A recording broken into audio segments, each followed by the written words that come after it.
오늘 하나님 말씀은 사도행전 20장 17절부터 38절입니다. 신약성경 사도행전 20장 17절부터 38절까지입니다.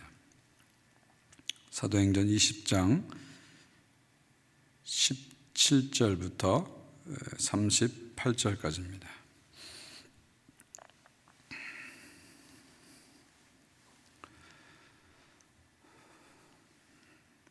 제가 하나님 말씀을 봉독하겠습니다.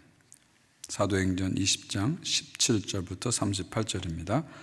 바울이 밀레도에서 사람을 에베소로 보내어 교회 장로들을 청하니 오매 그들에게 말하되 아시아에서 들어온 첫날부터 지금까지 내가 항상 여러분 가운데서 어떻게 행하는지를 여러분도 아는 바니 곧 모든 겸손과 눈물이며 유대인의 간계로 말미암아 당한 시험을 참고 주를 섬긴 것과 유익한 것은 무엇이든지 공중 앞에서나 각 집에서나 거리낌이 없이 여러분에게 전하여 가르치고 유대인과 헬라인들에게 하나님께 대한 회개와 우리 주 예수 그리스도에 대한 믿음을 증언한 것이라. 보라, 이제 나는 성령에 매여 예루살렘으로 가는데 거기서 무슨 일을 당할지는 알지 못하노라. 오직 성령이 각 성에서 내게 증언하여 결박과 환난이 나를 기다린다 하시나 내가 달려갈 길과 주 예수께 받은 사명 곧 은혜 하나님의 은혜의 복음을 증언한 일을 마치려 하면은 나의 생명조차 조금도 귀한 것으로 여기지 아니하노라. 보라, 내가 여러분 중에 왕래하며 하나님 나라를 전파했으나 이제는 여러분이 다 내 얼굴을 다시 보지 못할 줄 아노라. 그러므로 오늘 여러분에게 증언하거니와 모든 사람의 피에 대하여 내가 깨끗하니 이는 내가 꺼리끼지 않고 하나님의 뜻을 다 여러분에게 전하였습니다. 여러분은 자기를 위하여 또는 온 양떼를 위하여 삼가라. 성령이 그들 가운데 여러분을 감독자로 삼고 하나님이 자기 피로 사신 교회를 보살피게 하셨느니라. 내가 떠난 후에 사나운 이리가 여러분에게 들어와서 그 양떼를 아끼지 아니하며 또한 여러분 중에서도 제자들을 끌어 자기를 따르게 하려고 어그러진 말을 하는 사람들이 일어날 줄을 내가 아노라. 그러므로 여러분이 일깨워 내가 3년이나 밤낮 쉬지 않고 눈물로 각 사람을 훈계하던 것을 기억하라. 지금 내가 여러분을 주와 및 그 은혜의 말씀에 부탁하노니 그 말씀이 여러분을 능히 든든히 세우사 거룩하게 하심을 입은 모든 자 가운데 기업이 있게 하시리라. 내가 아무 은이나 금이나 의복을 탐하지 아니하였고 여러분이 아는 바와 같이 이 손으로 나와 내 동행들이 쓰는 것을 충당하여 범사에 여러분에게 모범을 보여준 것과 같이 수고하여 약한 사람들 돕고 또 주 예수께서 친히 말씀하신 바 주는 것이 받는 것보다 복이 있다 하심을 기억하여 할지니라. 이 말을 한 후 무릎을 꿇고 그 모든 사람들과 함께 기도하니 다 크게 울며 바울의 목을 안고 입을 맞추고 다시 그 얼굴을 보지 못하리라 한 말로 말미암아 더욱 근심하고 배까지 그를 전송하니라. 아멘. 우리가 지난 시간에 아볼로에 대해서 우리가 살펴봤죠. 2차 전도의 끝에 나오는 아볼로에 대해서 살펴봤고요. 오늘은 이제 바울의 전도행 3차 전도행의 끝에 거의 끝나는 지점에서 바울이 이제 예루살렘으로 가는 그 장면 속에서 벌어진 일들을 우리가 살펴보게 됩니다. 그래서 이제 오늘 20장을 끝으로 해서 바울의 1차, 2차, 3차 전도행 전체가 이제 끝나게 되죠. 한번 여기서 우리가 바울의 1, 2, 3차 전도행을 한번 정리하면 좋을 것 같아요. 바울의 전도행은 1, 2, 3차로 이루어지는데 1차는 사도행전 13장, 14장까지 이렇게 기록되어 있습니다. 시기적으로 하면 1차는 AD 46년에서 48년 동안 이루어지죠. 한 3년 정도 진행됩니다. 1차는 첫 전도행이죠. 안디옥계, 바손계 안디옥을 떠나서 첫 선교진 구브로, 키프로스에 바울과 바나바가 가서 전도를 하고요. 그 다음에 배를 타고 소아시아, 터키 쪽으로 올라가서 비시디 안디옥, 이고니온, 더베 이 지역을 다니면서 전도를 하게 됩니다. 그리고 그 지역을 전도 마치고 다시 돌아와서 안디옥계로 다시 돌아오는 것이 1차 전도행의 그 통로다 이렇게 보시면 됩니다. 1차가 끝나고 2차로 가기 전에 사도행전 15장에 예루살렘 공의회가 일어나죠. 여기서 이방 선교에 대한 대원칙이 합의되면서 본격적인 이방 선교가 시작됩니다. 그 다음에 2차 전도행인데 2차 전도행은 사도행전 15장, 16장, 17장, 18장까지 이렇게 이어지고요. 2차 전도행은 AD 50년에서 52년, 한 3년 정도 진행됩니다. 자, 2차 전도행은 출발해서 약간 삐걱거리죠.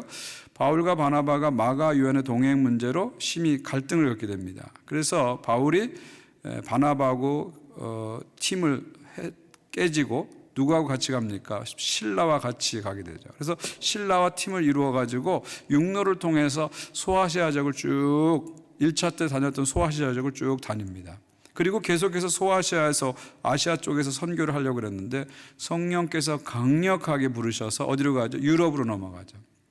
유럽에 가가지고 마게도니아, 첫 성, 빌립보, 그 다음에 데살로니카, 베레아 이런 지역을 거쳐서 그 다음에 어디로 오죠? 그리스로 옵니다. 그리스로 와서 아테네, 고린도 이 지역을 이제 선교하고 다시 예루살렘을 거쳐서 안디옥으로 돌아오는 여정이 2차 전도행입니다.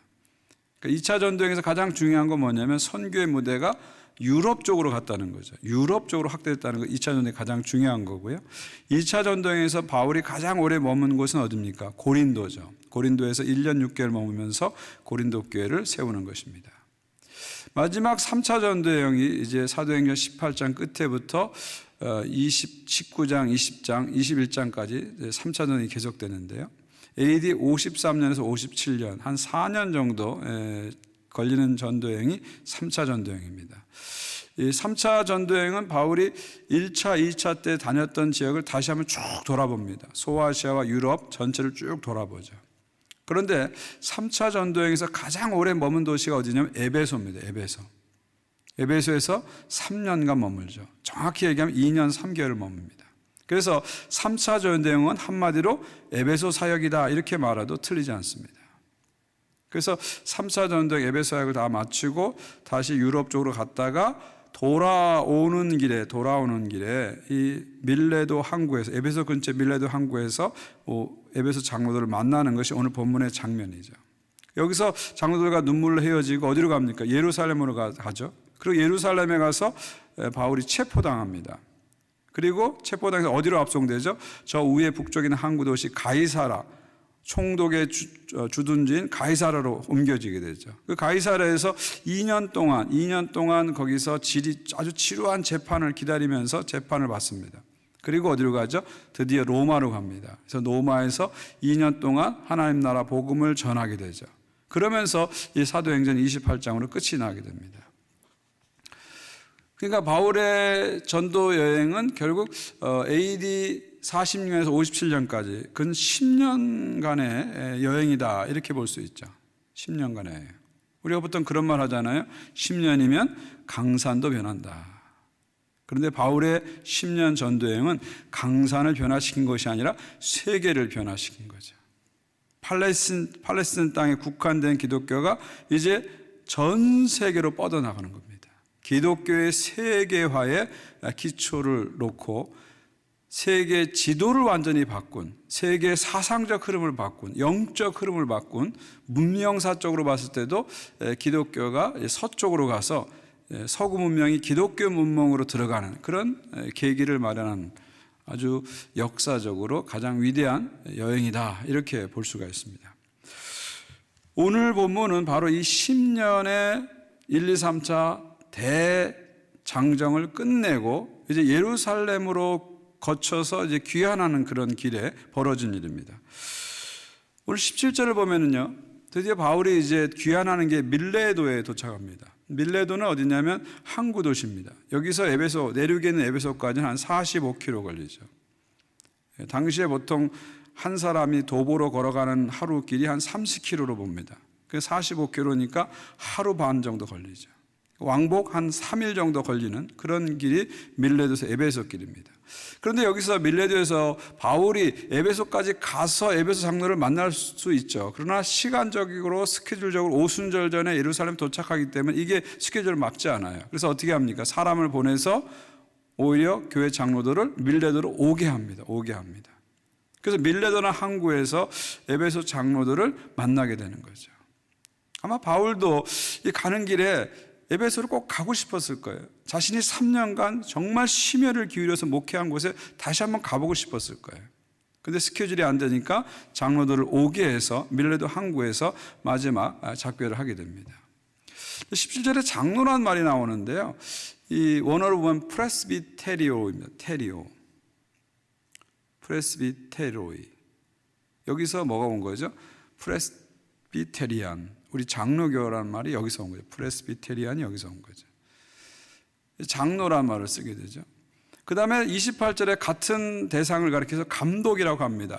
여기서 에피스코포이라고 하는데 헬라어로. 여기서 에피스코팔이라는 성공회라는 이름이 나온 겁니다. 우리 캐나다에서는 성공회를 앵글리칸 처치라고 하는데 미국에서는 똑같은 성공회를 에피스코팔 처치라고 하죠. 같은 교파인데 다르게 부르는 것 봅니다. 그러면 장로, 감독의 뜻은 뭐냐? 이것은 요즘 말로 하는 장로님들 플러스 목회자를 포함하는 겁니다. 왜냐하면 그 당시에는 지금처럼 신학적 정식 교육을 받고 목회자가 되는 그런 코스가 없기 때문에 교회 전체 리더들을 장로라고 부른 거죠. 근데 나중에 이제 신학 교육이 정식으로 시작되면서 교회를 치리하는 분들은 장로, 룰링 엘더 장로라고 부르고요. 교회도 치리하지만 가르치는 티칭 엘더를 목사라고 구분하게 된 겁니다. 그러니까 여기 17절의 장로나 28절의 감독은 요즘 말로 하면 목사, 장로를 포함한 교회 리더 전체를 얘기한다. 이렇게 보시고 접근하시면 좋습니다. 그런데 18절부터는 이제 바울이 에베소 장로들에게 이제 설교를 하기 시작합니다. 권면을 하기 시작합니다. 지금까지 바울의 전도행의 설교를 보게 되면 설교 대상이 누굽니까? 난 크리스찬, 비신자들을 대상으로 설교했습니다. 그런데 유일하게 사도행전에서 신자를 대상으로 한 설교가 바로 오늘 본문입니다. 신자를 대상으로 한 설교다. 특별히 장로, 목사 같은 교회의 리더들을 향해서 한 설교다. 이렇게 볼 수 있습니다. 그러니까 18절부터 나오는 바울의 설교와 권면은 교회 리더에게 주는 권면이다, 설교다, 이렇게 보시면서 접근하시면 좋겠습니다. 자, 설교는요, 크게 세 부분으로 나눠줍니다. 시제적으로 과거, 미래, 현재 이렇게 세 부분 나눠줍니다. 먼저 18절에서 21절에서 바울은 에베소 사역을 회고합니다. 과거의 사역을 회고하는 시간을 갖고요. 그 다음에 22절, 27절에서는 미래에 대해서 얘기합니다. 자기가 예루살렘에 가서 받을 고난에 대해서 얘기하죠.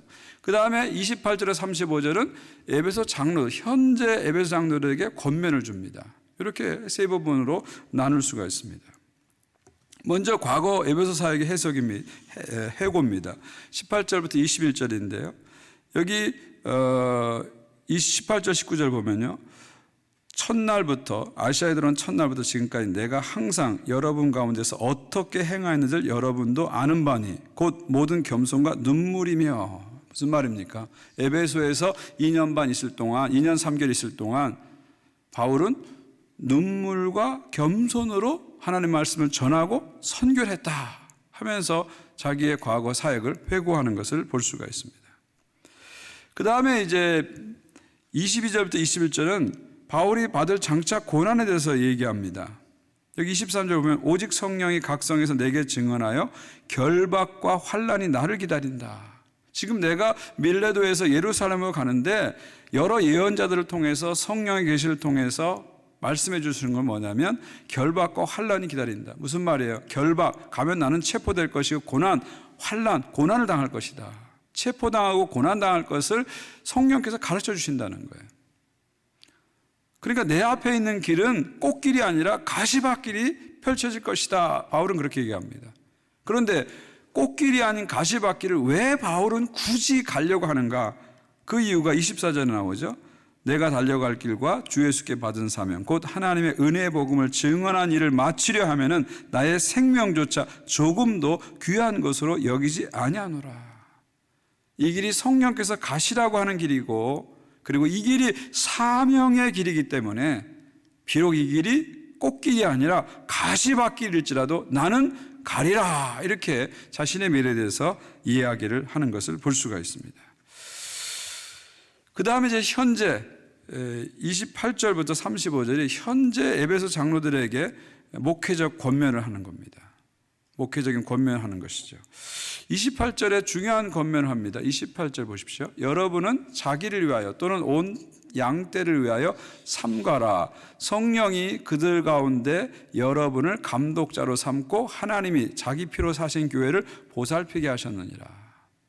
자, 28절 전반부 보세요. 여러분은 자기를 위하여 또는 온 양떼를 위하여 삼가라 그랬어요. 이 삼가란 말, keep watch, 영어에 keep watch 이렇게 되어 있죠. 이건 뭐예요? 살피라는 거죠. 조심하라는 겁니다. 그런데 먼저 무엇을 위해서 삼가라고요? 자기를 위하여 삼가라. 자기 자신을 살피고 돌보고 주의하라는 거예요. 자기 자신을 먼저 살피라는 거예요. 그 다음에 또는 온 양떼를 위하여 양떼 전체를 삼가라는 거죠. 교회 리더는, 목사와 장로 이런 교회 리더들은 먼저 자기 자신을 살펴야 된다는 겁니다. 그 다음에 온 양떼를 살펴야 된다, 그런 얘기죠. 두 가지를 균형 있게 하기를 바울은 권하는 것입니다. 열심히 복음 전하고 열심히 헌신하고 열심히 봉사하고 이것만 하지 말고 먼저 자기를 먼저 살펴라. 자기를 돌아볼 줄 알고 자기를 돌볼 줄 알아야 된다. 그러고 나서 양떼를 돌봐야 된다. 이 두 가지가 균형이 잡혀야 된다는 거죠. 남만 열심히 돌보려고 하지 말고요. 남의 이야기만 열심히 하지 말고요. 내 이야기를 하라는 거예요. 나를 돌아보라는 거예요. 나를 살펴보라는 거예요. 지금 내가 어떤 영적인 상태에 있는지, 지금 내가 어떤 정서적 상태에 있는지 나를 삼가라, 살피라는 거죠. 그런 다음에 양떼를 살피라. 그렇게 지금 권면을 하고 있습니다. 자기를 위하여, 양떼를 위하여 이 두 가지의 밸런스, 균형을 사도 바울은 이야기하고 있는 것이죠. 제가 캐나다, 미국에 와서 이렇게 신학교에서 공부하면서 아주 특별한 분야를 하나 공부한 적이 있습니다. 한국에서는 전혀 몰랐던 완전히 새로운 분야 하나를 공부한 것이 있는데 그게 바로 뭐냐면 자기 목회, 셀프 미니스트리라는 목회입니다. 자기 목회, 셀프 미니스트리. 한국에서는 주로 배운 것이 처치 미니스트리, 교회 목회에 대해서 주로 배웠는데 여기 와 보니까 여기 신학교에서는 이 셀프 미니스트리, 자기 목회를 많이 강조하더라고요. 이게 저한테는 아주 신선하고 아주 충격적이었습니다. 자, 목회는 크게, 목사의 목회는 크게 두 가지가 있습니다. 하나는 교회 목회, 처치 미니스트리, 하나는 자기 목회, 셀프 미니스트리가 있습니다. 이게 뭐냐면 교회 목회라는 건 뭐예요? 이렇게 설교하고 신방하고 행정하고 성경 공부하고 이런 전체 목사의 교회 활동을 우린 교회 목회라고 합니다. 그렇죠? 근데 우리는 보통 이게 목회라고 생각해요. 근데 또 하나의 목회가 있다는 거예요. 그게 뭐냐면 셀프 미니스트리, 자기 목회라는 거예요. 그럼 자기 목회는 뭡니까? 자기 자신을 영적으로, 육체적으로, 정서적으로 돌보고 관리하는 거, 이게 자기 목회입니다. 일종의 셀프 미니스트리는 셀프 케어다, 이렇게 볼 수 있는 거죠. 그런데 북미의 신학교에 와보니까 교회 목회보다 자기 목회를 더 강조하더라고요. 목사는 교회 목회도 잘해야 되지만 더 중요한 건 자기 목회를 먼저 잘해야 된다. 그래야 교회 목회를 건강하게 할 수 있다, 그런 말이죠. 참 일리 있는 얘기 아닙니까? 목회자들이 교회 목회를 못해서 무너지는 것보다는요, 자기 목회를 못해서 무너지는 경우가 더 많습니다. 소위 말하는 스타 목사, 잘 나가는 목사, 성공한 목사님들 보세요. 그분들이 교회 목회를 못해서 무너진 게 아니죠. 결국 셀프 미니스트리, 자기 목회를 못해서 무너지게 되는 거죠. 그래서 목사는 교회 목회도 중요하지만 자기 목회가 더 중요하다는 거죠. 자기 자신을 영적으로 잘 돌보고 육체적으로 잘 돌보고 정서적으로 잘 돌보고 자기를 삼가라. 자기를 살피면서 자기의 현재 상태를 잘 알아야 된다는 거예요. 그래야 그것을 가지고 건강하게 교회 목회를 할 수 있다는 겁니다. 내가 채워지지 않는데 누군가를 채울 수 없다는 거예요. 내가 적셔지지 않는데 누군가를 적실 수 없다는 거예요. 내게 없는 것을 누군가에게 줄 수 없다는 거예요. 그래서 목사는, 이 목회자는 자기 목회를 정말 깊이 해야 된다는 거죠. 근데 교회 목회는 사람들 눈에 다 보이니까 사람들이 어떻게 하는지 다 알아요. 자기 목회는 보이지 않기 때문에 사람들이 모릅니다. 그래서 의외로 이것은 신경을 덜 쓸 수 있어요. 그런데 진짜 목회의 승부는, 목회 퀄리티는 자기 목회에서 나온다는 거죠. 이 자기 목회가 그렇게 중요하다는 겁니다. 저는 이것은 목회자뿐만 아니라 모든 우리 리더들에게 다 해당된다는 생각이 듭니다.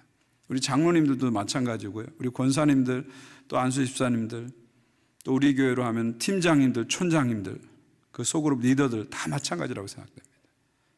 먼저 여러분이 자기 목회를 잘 하셔야 됩니다. 그래야 여러분의 크리스찬 미니스트리가 건강하게 갈 수 있습니다. 여러분 자신을 영적으로 잘 돌볼 줄 알아야 됩니다. 정서적으로 잘 돌볼 줄 알아야 돼요. 육체적으로 잘 돌볼 줄 알아야 돼요. 먼저 여러분 자신이 은혜로 채워져야 그 은혜를 가지고 남을 도울 수 있고 섬길 수 있는 거예요. 내가 채워지지 않은 상태에서 남을 자꾸 돕고 섬기다 보면 결국 어떻게 됩니까? 내게 없는데 뭘 하려니까 어떻게 돼요? 바로 그게 뭐예요? 번아웃이 되는 거예요. 여러분 탈진이라는 거, 번아웃은 일이 많아서 오는 게 아니고요. 내 사역과 목회가 핵심과 존재와 멀어질 때 오는 거죠. 그러니까 내 안에 채워지지 않는데 뭔가를 자꾸 하다 보니까 나중에 빡빡빡 바닥을 긁다 보니까 나중에 아무것도 없어져서 공허해지고 탈진해진다는 거죠. 그래서 우리 모든 교회 리더들은 먼저 자기 자신을 영적으로 채울 줄 알아야 돼요. 말씀과 기도 생활을 우리 충분히 해야 됩니다. 은혜 생활을 충분히 해야 돼요. 그래서 그것이 채워진 다음에 그것을 가지고 우리가 남을 돌보고 사역을 해야 됩니다. 그럴 때 우리의 봉사와 우리의 섬김이 건강해지는 겁니다. 내 섬김이 나도 행복하게 만들고 남도 행복하게 만드는 거예요. 근데 이 과정이 없으면 열심히 하는데 나도 힘들고 나도 기쁨이 없고 남도 힘들게 만드는 그런 현상들이 교회 안에 나타날 수 있다는 거죠. 저는 그래서 우리에게 목회자들뿐만 아니라 우리 장로님들, 또 촌장님들, 또 팀장님들, 모든 교회 리더들이 먼저 자기 목회를 잘 하시면 좋겠어요. 셀프 미니스트리, 셀프 케어 잘 하시면 좋겠어요. 스피리추얼 케어 잘 하시면 좋겠어요. 그래서 그것을 가지고 우리가 섬기고 봉사해서 우리의 섬김이 우리를 행복하게 하고 또 남을 행복하게 하는, 또 하나님께 영광되는 그런 사역이 되었으면 좋겠습니다. 자, 이렇게 이제 권면을 하고요. 그 다음 29절, 30절에서 이번엔 경고를 합니다. 중요한 경고를 합니다. 29절, 30절 보십시오. 내가 떠난 후에 사나운 이리가 여러분에게 들어와서 그 양떼를 아끼지 아니하며 또한 여러분 중에서도 제자들을 끌어 자기를 따르게 하려고 어그러진 말을 하는 사람들이 일어날 줄 내가 아노라. 아까는 목회적 권면을 했다면 이번에는 목회적 경고, 워닝을 하는 겁니다. 자, 어떤 워닝입니까? 29절 보십시오. 이리가 나타날 것이다. 여러분, 양떼 옆에는 항상 이리가 나타납니다. 그럼 이리가 나타나는 목적은 뭐예요? 양떼를 삼키기 위해서 나타난다는 거죠. 양떼 옆에 나타나는 이리는 누굽니까? 30절에 나오죠. 누굽니까? 자기를 따르게 하려고 어그러지는 말을 하는 사람들. 이게 바로 이리입니다. 쉽게 말하면 누구예요? 거짓 교사들, 거짓 선지자들 말합니다. 거짓된 교리, 거짓된 말을 가지고 사람들을 현혹시키고 선동하고 잘못된 길로 이끌어가는 이단 사이비, 잘못된 성경 교사들, 목회자들을 얘기하는 거죠. 이리를 조심하라는 거죠. 근데 이리의 목적은 뭐예요? 양을 삼키는 게 목적이에요. 그래서 뭘 원하는 거예요? 그들의 최종 목적은 뭐예요? 자기를 따르게 하라고. 30절 보세요. 자기를 따르게 하라고. 예수님을 따르게 도와줘야 되는데 자기를 따르게 도와주는 거예요. 이 이단 사이비 교주들이 하는 일 아닙니까? 목회자의 목적은 뭐예요? 교인들을 어찌하든지 예수님께로 인도하고 예수님께 가까이 가게 하고 예수님 따르도록 도와주는 게 목회자의 역할이죠. 그러나 거짓 선생들, 이단 사이비는 어떻게 합니까? 예수를 따르게 하지 않고 자기를 따르게 합니다. 이게 결정적인 차이입니다. 그런데 여러분, 더 무서운 것이 한 가지 있어요. 이리가 이리로 오지 않는다는 거예요. 이리가 우리에게 올 때 양의 모습으로 온다는 겁니다. 이것이 우리를 더 긴장하게 만드는 거죠. 마태복음 7장 15절 예수님이 이렇게 말씀하십니다. 거짓 선지자들을 삼가라. 양의 옷을 입고 너희에게 나오나 속에는 노략질하느니라. 예수님 분명히 말씀하시죠. 거짓 선생, 거짓 선지자들이 어떻게 나온다고요? 이리의 모습으로 나오는 게 아니라 양의 옷을 입고 양의 탈을 쓰고 양의 모습으로 우리에게 온다는 거예요. 그렇기 때문에 교인들이, 양떼들이 분별하기 어렵다는 거예요. 여러분, 거짓 선지자, 거짓 교사에 처음부터 내가 메시아다, 내가 이단이다, 나는 사입이다 이렇게 하는 사람이 어디 있어요? 처음엔 다 성경 갖고 오죠. 성경 공부해 보시겠습니까? 다 복음 갖고 시작하죠. 성령에 대해서 얘기하죠. 교회에 대해서 얘기하죠. 처음엔 다 양의 탈을 쓰고 오는 거예요. 양의 모습으로 오는 겁니다. 그러니까 사람들이 처음에는 그게 양인 줄 알고 줄줄 쫓아가는 거예요. 근데 그 속에 뭐가 있어요? 이리가 들어있는 겁니다. 속에는 노략질을 하느니라. 이리가 들어있는 거예요. 그래서 결국은 처음에는 말씀으로 시작하고 처음에는 복음으로 시작하고 처음에는 성령으로 시작하는데 결국 가서는 어떻게 돼요? 자기를 따르게 만드는 거예요. 그래서 넘어가는 겁니다. 여러분, 왜 저는 신천지같이 말도 안 되는 가르침에 사람들이 20만 30명이 쫓아가는가? 20만 30만 명이 쫓아가는가? 특별히 20, 30대 젊은이들이, 그 똑똑한 젊은이들이 왜 저렇게 말도 안 되는 이만희를 쫓아가는가? 우리가 정말 분노가 느껴지고 너무너무 안타깝고 답답합니다.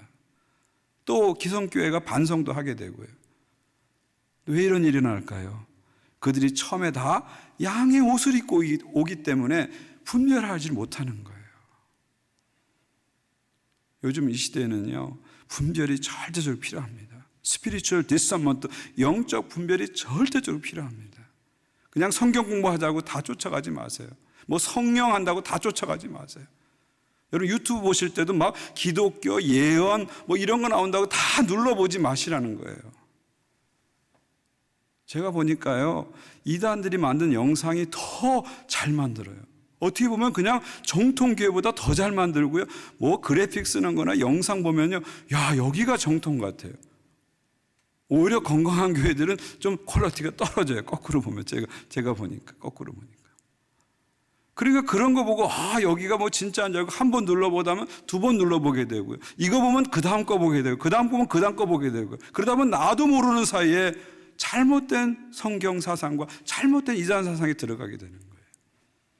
그래서 건강한 신앙을 갖지 못하는 사람들이 얼마나 우리 주변에 많은지 몰라요. 거짓 선지자들, 그냥 가짜 가르침, 가짜 뉴스를 막 퍼뜨리면서 사람들을 정말 선동하고 자기를 따르게 만드는 이런 사람들이 지금 얼마나 많은지 모릅니다. 우리 예수님 말씀 정말 우리 심각하게 들어야 됩니다. 거짓 선지자들을 삼가라. 양의 옷을 입고 너에게 나오나 속에는 노략질하는 일이니라. 이리를 우리가 분별할 줄 알아는 거죠. 지금 사도 바울은 2년 3개월에 걸쳐서 열심히 복음을 가르친 이 말씀을 가진 에베소 교회가 이리에 의해서 흔들리거나 약탈되는 걸 원치 않은 겁니다. 그래서 에베소 장로들에게 이리를 조심하라. 이리를 조심하라. 간곡히 경고하며 권면을 하는 것이죠.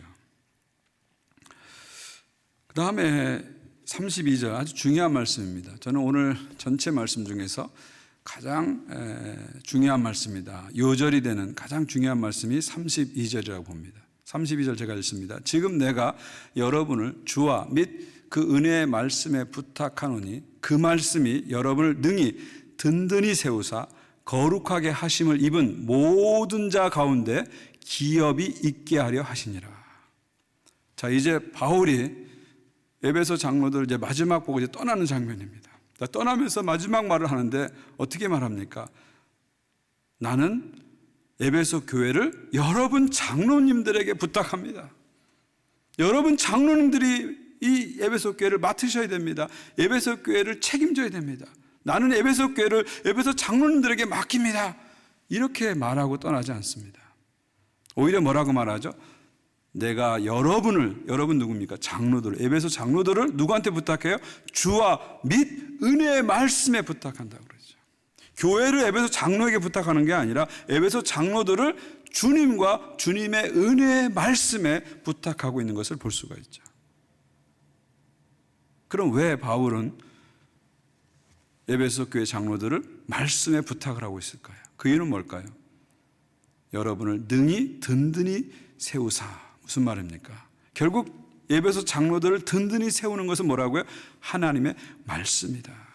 말씀이 에베소 장로들을 세울 것이라는 걸 믿기 때문에 에베소 장로에게 교회를 부탁하는 것이 아니라 에베소 장로들을 말씀에 부탁하는 거예요. 말씀이 이들을 세워달라고 부탁하는 겁니다. 결국 무슨 얘기입니까? 바울의 생각에는요, 교회는 뭐가 세우는 거예요? 말씀이 세운다는 거죠. 성도는 말씀이 세우는 거예요. 성도를 성도답게 세우는 것은 말씀이라는 겁니다. 교회 리더를 리더답게 세우는 것은 하나님의 말씀이라는 거예요. 교회를 교회답게 만드는 것은 하나님의 말씀이라는 거예요. 말씀이 교회를 세우고 말씀이 성도를 세운다. 이것을 바울은 믿기 때문에 그렇게 지금 권면을 하고 있는 것입니다. 여러분, 우리는 빈 자루와 같은 겁니다. 빈 자루예요. 저와 여러분은 빈 자루입니다. 그냥 빈 자루로 있으면 우리는 아무것도 아니에요. 설 수가 없어요. 근데 그 빈 자루 같은 우리에게 뭐가 들어와야 돼요? 말씀이 채워져야 됩니다. 말씀이 들어올 때 그 빈 자루 같은 우리들이 세워지는 거예요. 사람처럼 세워지는 거예요. 하나님의 사람으로 세워지는 거예요. 근데 우리 속에 말씀이 안 들어가면 우리는 그냥 빈 자루입니다. 세워질 수가 없어요. 빈 깡통입니다. 덜깍덜깍 소리만 나는 거예요. 빈자루 같은 우리들에게 말씀이 채워질 때 이 자루가 차츰차츰 세워지는 겁니다. 저도 마찬가지입니다. 저는 빈 자루에 불과합니다. 제가 뭐 특별히 인간적으로 특별하게 난 것도 없고요. 도덕적으로 특별히 난 것도 없습니다. 그냥 빈 자루입니다. 근데 하나님의 말씀이 내게 들어와서 채워지니까 그래도 조금 세워지면서 하나님의 일을 감당하는 거지. 말씀이 내 안에 채워지지 않으면 그냥 빈 자루처럼 주르륵 흘러내리고 주르륵 무너지는 것이 저 자신인 것을 늘 발견합니다. 여러분도 마찬가지입니다. 말씀을 자꾸 채우셔야 돼요. 말씀이 여러분 안에 들어와서 은혜의 말씀이 여러분을 채워야 여러분이 세워지는 겁니다. 은혜의 말씀이 들어와야 교회가 세워지는 것이죠. 특별히 이 32절 말씀은 그냥 바울이 하는 말이 아니고요. 바울이 에베소에서 2년 3개월 동안 사역을 하면서 검증한 임상시험된 그런 진리다, 그렇게 볼 수 있죠. 이 바울의 에베소 사역은 크게 우리가 한 네 가지로 우리가 볼 수가 있습니다. 네 가지로 볼 수가 있어요. 첫 번째 단계는 뭐냐면 12명이 성령 받는 사건이 시작되죠. 너희가 믿을 때 성령 받았냐 그랬더니 성령이 있는지도 알지 못합니다 그러죠. 그때 그들에게 바울이 기도해주고 성령이 임하면서 이 에베소의 오순절이 임하는 겁니다. 12명이 성령 받는 에베소의 오순절 사건이 일어나죠. 그게 1단계입니다. 그럼 2단계는 뭐냐면 바울이 회당을 중심으로 유대인들에게 말씀을 집중적으로 가르치는 거예요. 소수의 제자 사역을 한 겁니다. 그 다음 3단계는 뭡니까? 장소를 회당에서 어디로 옮깁니까? 두라노 서원으로 옮깁니다. 두라노 서원은요, 그 당시 논리학과 수사학을 가르치는 사설학원입니다. 요즘 말은 프라이빗 인스티튜트예요. 사설학원입니다. 사설학원을 렌트해서 빌려가지고 거기서 말씀을 가르치는데 이제는 유대인뿐만 아니라 헬라인에게도 가르칩니다. 2년 동안, 무려 2년 동안 두라노 서원에서 말씀을 가르치는 거예요. 대중사역을 하는 거죠. 이렇게 말씀이 3개월의 회당 사역, 2년의 두라노 사역을 통해서 말씀이 축적이 됩니다. 말씀이 쌓입니다. 그러자 어떤 일이 일어납니까? 마지막 3단계 사회 변혁이 일어납니다. 에베소 도시 전체가 바뀌어요. 그래서 마술사들이 자신의 마술책을 갖고 와서 광장에서 다 태웁니다. 은 5만 원치 어마어마한 양의 마술책을 다 태워버려요. 예수 믿고 나니까 이 마술책 필요 없어서 다 태워버립니다. 그리고 심지어 어떤 일이 일어나냐면 예수 그리스도가 들어오니까 이 동네 우상 장사가 안 돼. 비즈니스가 이게 다 무너집니다. 사람들이 예수를 믿고 복음을 믿으니까 더 이상 우상이 필요 없는 거예요. 그러니까 우상 만드는 은장색들이 모여서 데모합니다. 바울 물러가라. 바울이 들어와서 우리 비즈니스 망쳤다. 우리 경제가 안 좋다. 데모하는 그런 상황까지 가게 되는 거죠. 무슨 얘기입니까? 하나님 말씀이 축적되면서 한 도시의 사회 경제에도 변화를 일으키는, 사회 경제적인 변혁이 일어났다는 거죠. 변혁이 일어났다는 거죠. 그래서 한마디로 바울의 에베소 사역을 성경은 뭐라고 정의합니까? 말씀이 흥황하여 세력을 얻었다. 그렇게 정의하죠. 말씀이 축적되면서 그것이 쌓이면서 가득 차게 되고요. 그것이 세력을, 힘을 얻어서 도시 전체를 바꾸는 이런 일로 나가는 것이 에베소 사역이다. 이렇게 볼 수 있습니다. 저는 사도행전의 많은 사역을 보면서 그중에 특히 에베소 사역에 제일 감동을 받습니다. 에베소 사역 얘기만 하면 제가 흥분합니다. 저는 이것이 기독교 사역의 아주 기본 공식이라는 생각이 들어요. 말씀을 깊이 가르치고 말씀을 깊이 읽고 말씀에 깊이 들어가서 그 말씀이 축적된 힘을 가지고 결국은 교회 안에만 그치는 것이 아니라 도시 전체를, 나라 전체를 사회 경제적으로 변혁시키는, 변화시키는 이런 일들이 바로 기독교 사역의 핵심이다. 그렇게 볼 수가 있습니다. 저는 이런 일들이 여러분 가운데 일어났으면 좋겠고 우리 본한인교회를 통해서 일어났으면 좋겠습니다. 결국 말씀이 교회를 세운다. 결국 말씀이 세상을 변화시킨다. 이것이 바울의 에베소 사역을 통해서 검증되고 임상 실험된 결과다, 진리다, 이렇게 볼 수가 있습니다. 그래서 바울은 이것을 가지고 성도들에게 얘기하는 거죠. 주의 말씀에 에베소 장로를 부탁하는 겁니다. 왜요? 교회를 세우는 것은 말씀이기 때문에, 성도를 세우는 것은 말씀이기 때문인 것이죠. 사랑하는 성도 여러분, 그렇습니다. 여러분을 누가 세워준다고요? 말씀이 세워주는 거예요. 교회는 누가 세운다고요? 말씀이 세우는 것입니다. 그래서 우리는 말씀에 더 창념해야 되고 말씀에 더 집중해야 됩니다. 예배를 통해서 우리는 말씀을 깊이 듣고 받아야 됩니다. 또 각자 성경을 읽고 묵상하면서 말씀을 개인적으로 깊이 받아야 됩니다. 또 촌으로 소grup으로 모이면서 말씀을 깊이 나눠야 됩니다. 그리고 성경을 통독하면서 하나님 나라의 이 큰 복음을 전체적으로 볼 수 있는 그런 시야와 안목을 가져야 됩니다. 그렇게 말씀이 축적될 때, 우리 안에 축적될 때 우리를 통해서, 우리 교회를 통해서 에베소에 일어난 놀라운 이 사건들이 일어날 줄 믿습니다. 그런 은혜가 저와 여러분에게, 우리 교회 가운데 또 지상의 많은 교회들에게 넘치시기를 주의 이름으로 축원드립니다. 자, 이제 36절부터 38절은 이제 헤어지는 장면입니다. 드디어 36절 보니까 무릎 꿇고 기도하죠. 이제 마지막이니까 무릎 꿇고 기도합니다. 30절 보세요. 다 크게 울며 바울의 목을 안고 입을 맞추니 펑펑펑 밀레도 항구에서 눈물을 흘립니다. 항구에 눈물을 흘립니다. 왜 그럴까요? 38절 다시 그 얼굴을 보지 못하리라. 이제 바울을 여기서 보면 더 이상 볼 수 없는 거예요. 이 사랑하는 목회자 바울, 사랑하는 이 사도 바울을 이제는 여기서 보는 게 마지막이에요. 이제 더 이상 볼 수 없는 거예요. 그러니까 바울도 울고 에베소 장로들도 울고 그 항구가 눈물 바다가 되는 그런 일이 일어나는 거죠. 참 어찌 보면 가슴 아픈 장면이고요. 어찌 보면은 감동적인 장면이고요. 어찌 보면은 하나님 나라는 큰 관점에서 보면 참 많은 것을 생각하게 하는 그런 장면입니다. 자, 그렇다면 바울은요, 분명히 자기 앞에 고난이 있는 줄 압니다. 분명히 자기 앞에 꽃길이 아니라 가시밭길이 있는 걸 압니다. 그럼에도 불구하고 바울은 왜 그 길을 굳이 가려고 할까요? 무엇 때문에 바울은 그 고난의 길을 굳이 가려고 할까요? 그 이유는 두 가지죠. 하나는 성령에 매여. 성령에 매여. 보라, 이제 나는 성령에 매여 예루살렘으로 간다는 거죠. 바울에게는 자기 의지보다 성령의 의지가 항상 중요합니다. 그래서 자기 앞에 있는 길이 고난의 길이지만 가시밭길이지만 성령께서 나를 끌고 가시기 때문에, 성령에 매여서 성령이 이끄시기 때문에 비록 고난의 길이지만, 가시밭길이지만 나는 갈 것이다, 그렇게 고백하죠.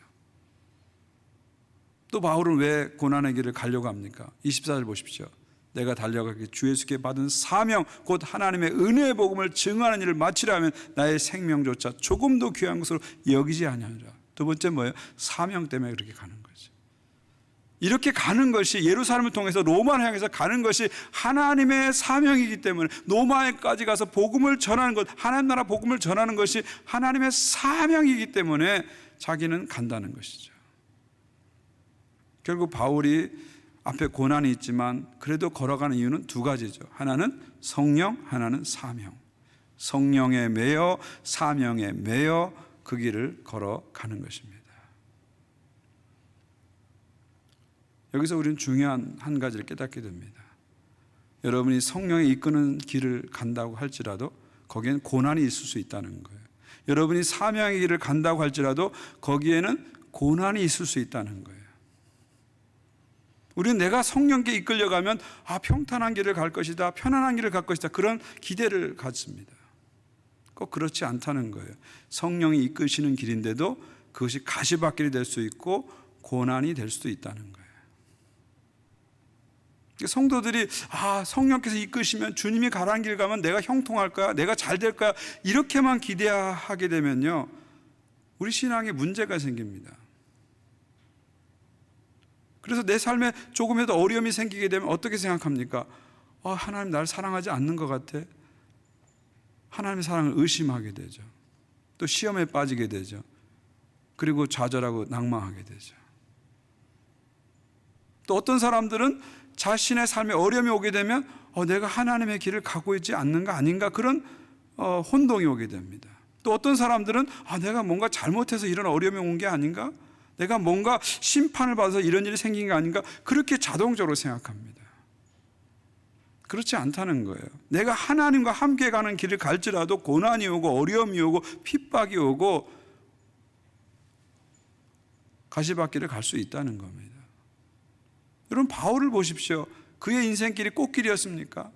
그는 고난과 핍박을 받았고요, 감옥에 들어갔고요, 일평생 질병을 끌어안고 살았고요, 그리고 심지어 죽임까지 당한 사람 아닙니까?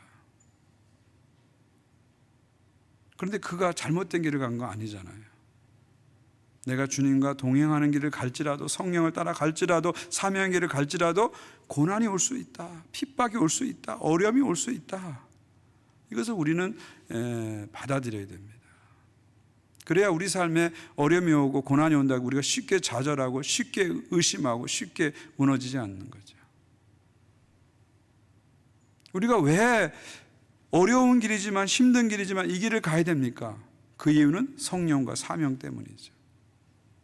그냥 좋은 결과가 올 것이기 때문에 이 길을 가는 게 아니라는 거예요. 좋은 결과를 바라보고만 이 길을 가면 우리는 끝까지 이 길을 갈 수 없습니다. 좋은 결과가 나올 거기 때문에 이 길을 가는 것이 아니라 이 길이 진리의 길이고 생명의 길이기 때문에 이 길을 가는 겁니다. 눈앞에 보이는 어떤 결과를 보고서 가는 것이 아니고요, 이것이 진리고 생명이기 때문에 어려운 가운데서 이 길을 걸어가는 거죠. 그리고 최종적으로 이 길이 승리의 길인 것을 믿기 때문에 이 길을 걸어가는 거예요. 우리 주 예수 그리스도께서 십자가에 죽으시고 3일째 된 날 다시 살아나심으로 승리하셨고, 이제 장차 이 땅에 오셔서 완전한 승리를 이루실 것을 굳게 믿기 때문에, 결국 지금 내가 가는 길이 정말 지금 당장은 손해보는 일 같고 지금 당장은 고난이고 어려움이고 그런 일이 나한테 생길 수 있어요. 그러나 그것이 끝이 아니라 결국 나는 최후 승리를 거둘 것이다.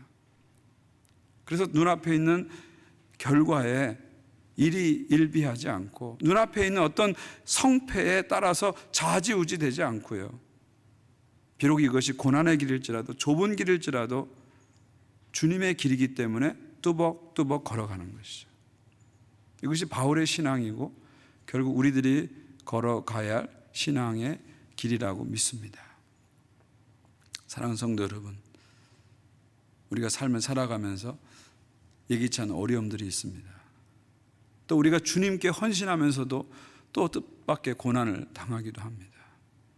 또 우리가 성령께서 이끄시는 길을 갔는데도 거기서 우리는 많은 어려움을 겪기도 합니다. 그럼에도 불구하고 우리는 이 길을 계속 가야 됩니다. 왜요? 이것이 우리가 가야 할 길이기 때문에. 여기에 진리가 있고 여기에 생명이 있고 결국 이 길이 최후 승리의 길이기 때문입니다.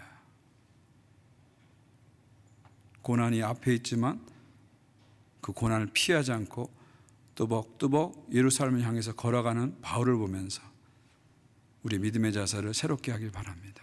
그리고 우리도 어떤 어려움 속에서도 어떤 고난 속에서도 최후 승리를 믿으면서 바울처럼 주님의 길, 성령의 길, 사명의 길을 향해서 나가는 여러분 모두가 되시기를 주의 이름으로 축원드립니다. 우리 한번 같이 기도했으면 좋겠습니다. 특별히 오늘 말씀 가지고 우리가 같이 기도했으면 좋겠습니다. 어쩌면 우리가 믿음 생활을 하면서 예수 믿으면 잘 될 거야, 예수 믿으면 만사 형통할 거야, 예수 믿으면 마음이 편해질 거야, 이런 단순한 논리로 우리가 신앙생활을 했다면 한번 오늘 돌아봤으면 좋겠습니다. 그런 단순한 논리들이요, 때로는 우리를 얼마나 좌절시키고 시험에 들게 하고 흔드는지 모릅니다.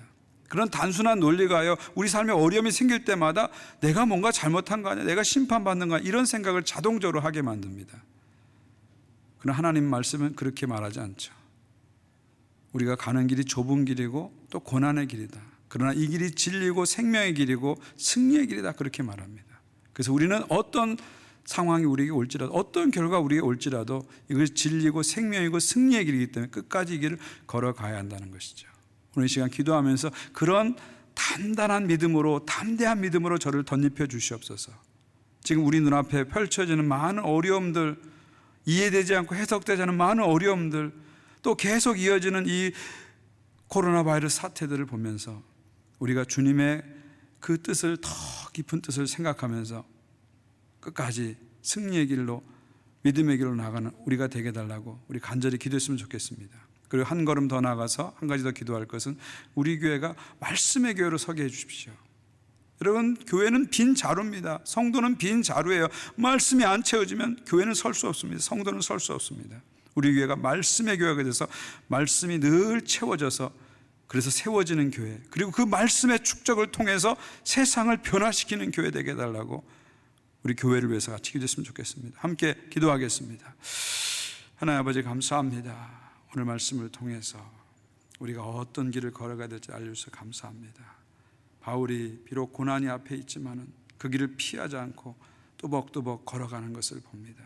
그것이 진리의 길이고 사명의 길이기 때문에, 성령의 길이기 때문에 걸어가는 것을 봅니다. 저희들에게도 그런 믿음으로 다시 덧입혀 주셔서 어떤 상황 속에서도 흔들리지 않고 주님의 길을 걸어가는 저희들 되게 도와주시옵소서. 어떤 어려움이 오고 어떤 고난이 올지라도 그것을 따라서 주님의 뜻을 판단하는 것이 아니라 말씀을 따라서 주의 뜻을 판단하고 비록 고난의 길일지라도 끝까지 걸어가게 도와주옵소서.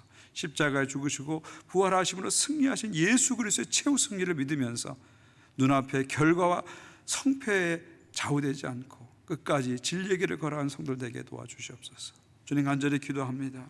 우리 교회 가운데 말씀으로 채우시옵소서. 우리 성도들을 말씀으로 채우셔서 교회가 세워지게 도와주시고 그 말씀의 축적을 통해서 세상을 변화시키고 도시를 바꾸고 나라를 바꾸는 그런 교회로 나갈 수 있도록, 그런 역동적인 성령으로 나갈 수 있도록 은혜를 더하여 주시옵소서. 은혜를 더하여 주시옵소서. 하나님 아버지, 감사합니다. 오늘 바울의 에베소 장로들을 향한 권면을 들으면서 우리 신앙에 많은 도전을 받게 해주셔서 감사합니다. 자기 자신을 목회하면서 또 교회를 목회해야 된다는 걸 깨닫습니다. 나를 돌보면서 남을 섬겨야 된다는 것을 또한 깨닫습니다. 그리고 교회 주변에 항상 이리가 있다는 것을 우리가 깨달으면서 영적인 분별에 대해서도 생각해 봅니다. 무엇보다도 우리 크리스찬이 걸어가는 길이 눈앞에 좋은 결과가 나타나기 때문에 걸어가는 것이 아니라, 눈앞에 나타나는 성패를 따라서 걸어가는 것이 아니라 이것이 진리이고 생명의 길이기 때문에 걸어간다는 것을 다시 한번 깨닫습니다. 십자가에 죽으시고 부활하심으로 승리하신 주님을 바라보면서, 주님의 최후 승리를 바라보면서 눈앞에 작은 결과에 일희일비하며 좌지우지하지 않게 하시고 진리의 길을 꿋꿋이 바울처럼 걸어가는 성도들 되게 하여 주시옵소서. 특별히 기도하옵기는 우리 교회의 말씀으로 늘 채워주옵소서. 말씀이 풍성한 교회, 말씀이 가득 찬 교회, 말씀이 흥황한 교회가 되게 하셔서 그 말씀을 가지고 세상을 변화시키는 우리 교회가 되게 하여 주시옵소서. 성도들이 되게 하여 주시옵소서. 특별히 이 어려운 시기에 하나님 말씀이 우리를 붙잡고 줄 줄 믿습니다. 말씀이 우리를 지켜줄 줄 믿습니다. 은혜의 말씀에 성도들을 부탁하오니 가정에서 말씀을 놓지 않고 말씀 붙잡고 승리하는 모든 성도들 되게 하여 주시옵소서. 감사와 영광 올려드리며 예수 그리스도의 이름으로 기도하옵나이다. 아멘. 이제는 우리 구주 예수 그리스도의 은혜와 하나님 아버지의 사랑과 성령님의 교통하심이 고난이 앞에 있지만 성령께서 이끄시는 길이기에 사명의 길이기에 뚜벅뚜벅 걸어가는 바울의 그 모습을 바라보면서 그런 담대한 신앙의 길로 나가고자 다짐하는 모든 주의 백성들 위해 교회 위에 이제로부터 영원까지 함께 하시기를 간절히 축원하옵나이다. 아멘.